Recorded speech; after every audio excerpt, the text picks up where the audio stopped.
Ng panahon, may isang kaharian na pinamumunuan ng isang haring gustong-gusto lagi na pinupuri. Kilala siya bilang hari na ayaw sa mga bagay na hindi kaaya-aya sa mata. Para sa kanya, siya lang ang pinakagwapo, pinakamatikas, pinakamaayos sa pananamit. Siya si Haring Vanidoso.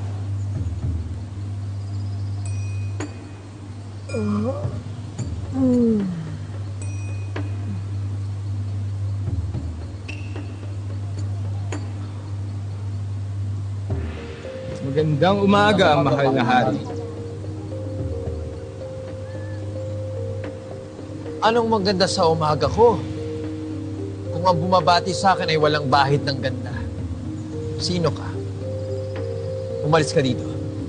Subalit, mahal na hari. Sumasagot ka pa! Umalis ka dito! Pugutan ang ulo to! Bilis! Sandali! Mahal na hari!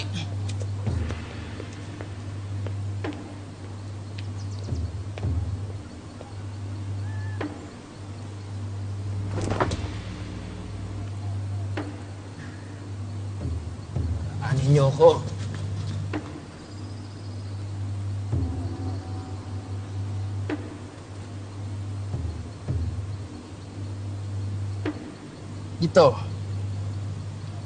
Ito ang klaseng na mukha na dapat na bumabati sa akin tuwing umaga.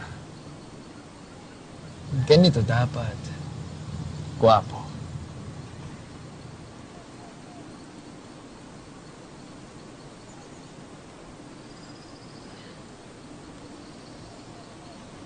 Bihisan ako!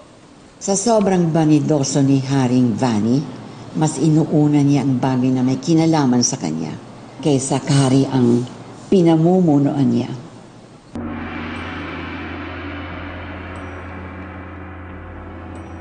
Mahal na hari, nagpadala ng babala ang kabilang kaharian tungkol sa dalawang lalaking manloloko. Mukhang hindi yata matatalino ang mga taga roon. Sinasabi ko na nga ba? Kailangan at importante ang matalino dito sa aking kaharian. Kaya nga ako gumawa ng batas na hindi pwede ang hindi maganda, gwapo, at matalino. Siguro naman lahat kayo ay matalino, hindi ba? Ikaw, ano ang kapital ng Ehipto? Cairo po, mahal na Haring Vanidoso. Magaling. Ikaw naman, ilan ang pyramids ng Ehipto? Ilan? Ang hirap po ng katanungan niyo, mahal na hari. Pero nung huling binilang ko po ito, may 23 pyramids doon. Mali! Nasira ang isa kaya 22 na lamang. Ikulong yan. Ikulong hanggang sa maging matalino. Mahal na hari! Patawarin niyo ako, mahal na hari! Ituloy mo ang balita. Ayon sa nakalap kong balita, nahuli po nila ito, pero nakatakas yung 2 manggaganso.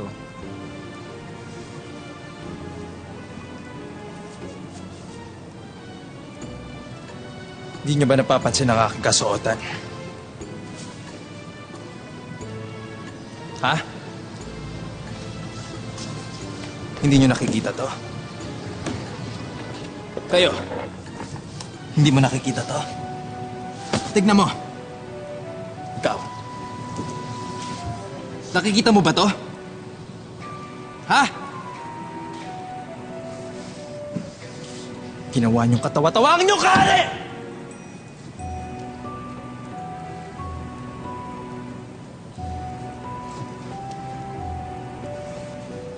Ano na lamang sasabihin sa akin ng mga ibang pinuno? Na hindi ako marunong magsuot ng magandang damit? Hindi niyo ako inalagaan. Nagmukha akong katawa-tawa!